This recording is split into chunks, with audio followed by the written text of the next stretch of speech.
Finding light in the darkness, tahajjud, the night vigil, the night prayers, subhanallah. This is one of the great aims that you and I should seek to improve in. And I know it's very difficult. Wallahi, it's very difficult for me to kind of talk to you even about it. Many of us, subhanAllah, we struggle with our day-to-day prayers. We're just struggling with fajr, just struggling with dhuhr, or, finding time in our work or at school to be able to take time off and pray our dhuhr prayer. And now you're telling me to pray night prayers? Well, believe it or not, one of the best ways for you to improve your 5 daily prayers, the quality of them, your habitualness in them, is that you make a determined effort to pray the voluntary prayers, because it makes you understand the value of the regimented salah. And I do want to talk to you about the value of finding light in the darkness, finding an opportunity to turn to Allah when others are asleep, finding an opportunity to pray to Allah when nasu niyam. The Prophet ﷺ said, تَدْخُلُ الْجَنَّةَ بِسَلَامٍ. You want to enter Jannah in peace? صَلُّوا وَالنَّاسُ نِيَامٍ. Pray when other people are asleep, when your street outside is dark and the night has set, and nobody is awake except, subhanallah, you have risen, your family have risen to answer the call of Allah.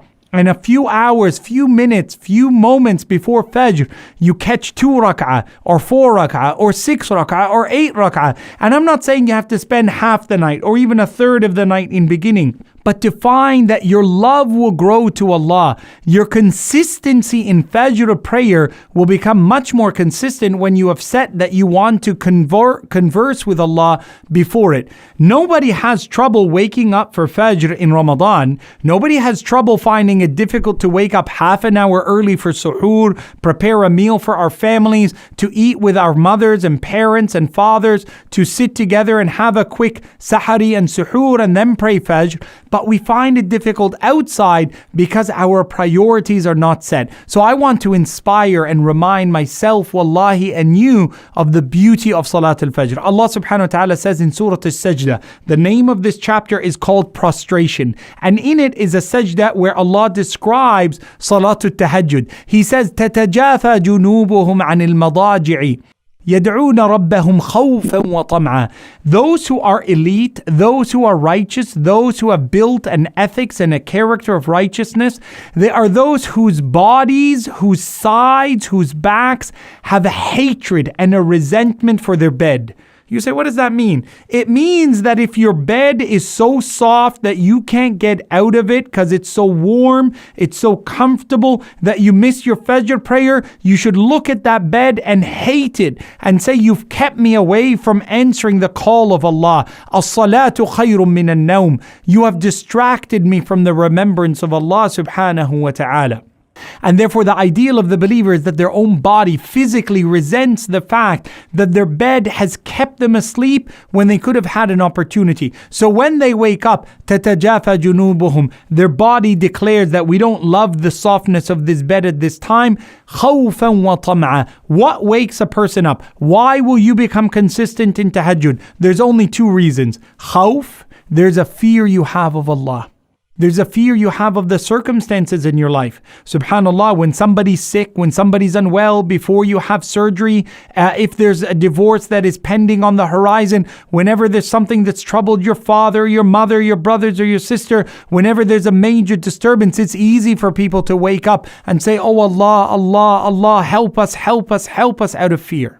And therefore Allah acknowledges that this is a valid reason. Khawfan, and number 2, tama'a, out of greed, out of yearning for Allah's blessing, that even though I'm not afraid, I want more. I want more of the wealth of the dunya. I want more of the higher standard in it. I want to be acknowledged in this life, but acknowledged in the next life even more so. Did you know the Prophet ﷺ describes those who pray Salatul Tahajjud, their night vigil, which comes from the word jahada, which is the word jihad, right? And therefore it's a night prayer, but it's the night jihad that you and I perform in answering Allah subhanahu wa ta'ala. The Prophet ﷺ said, شَرَفُ الْمُؤْمِنِ قِيَامُهُ بِاللَّيْلِ. the nobility, the honor that a believer has is their prayer at night. Why do you get honor? It's because you're recognized for something good you did. You get honored on the completion of your degree in the ceremony of convocation. You get honored in your workplace with a pay raise. You get honored in this dunya and akhirah by Allah by being made a person who's able to pray to Allah at night. And therefore that kind of tells you right now, are you from the honored or dishonored? Are you from the elite or the debased? Are you from the people whom Allah has blessed, or are you from the people whom Allah has turned away? And some of us, I know some who are listening to this, you're young, but this is the time for you to say, listen, I can't pray the whole night. I don't know enough Qur'an. All I want you to do is to just, before you sleep, there's 2 ways to pray tahajjud. Before you sleep and you've prayed your Salatul Isha, before you pray your witr prayer, pray 2 rak'ah, or 4 rak'ah, or 6. Just Allahu Akbar, Al-Fatiha, and Qul Huwa Allahu Ahad. Allahu Akbar, Al-Fatiha, Qul A'udhu bi Rabbil Falaq, Qul A'udhu bi Rabbin Nas.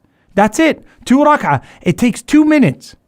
Or wake up a little bit earlier before Fajr and pray 2 rak'ah. Not the Sunnah Fajr, but 2 rak'ah before it.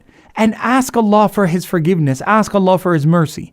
In so doing, you've signed a contract of love, signed a contract of peace with Allah subhanahu wa ta'ala. You will not ever able to estimate the blessing that Allah has set store for you for being able to pray that tahajjud. بما أخفي لهم من قرة أعين, that which will please their eyes, جزاء بما كانوا يعملون, on account of that prayer that you just performed. Subhanallah. The immense reward for those 2 rak'ah, the Prophet ﷺ said, rak'atan, 2 prostrations before Fajr in the darkness of the night, خَيْرٌ مِّنَ الدُّنْيَا وَمَا فِيهَا, will equal greater than what is all that is found in the treasures of this life and the next life. May Allah subhanahu wa ta'ala make us consistent in our prayers, consistent in our ibadah, bless us with the ability to stand before Him when others are asleep, and to increase our families and us in goodness. Know as well that the waking up of another person to stand in prayer at night when they would have slept is one of the great ways of earning Allah's rahmah. The Prophet ﷺ said, رَحِمَ اللَّهُ امْرَأَةً, Allah's mercy descends upon a wife. قَامَتْ لِتَقُومَ اللَّيْلِ, she stood up to pray at night, saw her husband asleep, فأيقظت, tried to wake him up, فأبى, he said, no, leave me alone, I got work tomorrow. فنضحته بالماء, she sprinkled a little bit of water in his face, حتى استيقظ, until he woke up. She didn't pour water, by the way. She, don't bring a vase of water and pour it over your dad or your mom or your brother or whatever. نضحته بالماء حتى استيقظ, until he wakes up. And فصلى, and they prayed to Allah subhanahu wa ta'ala. Allah's mercy descends upon that household. May Allah allow us to wake up and be examples of good for other people. وصل اللهم وسلم وزد وبارك على سيدنا ونبينا محمد صلى الله عليه وسلم. Your brother Yahya Ibrahim. Wassalamu alaikum wa rahmatullahi wa barakatuh.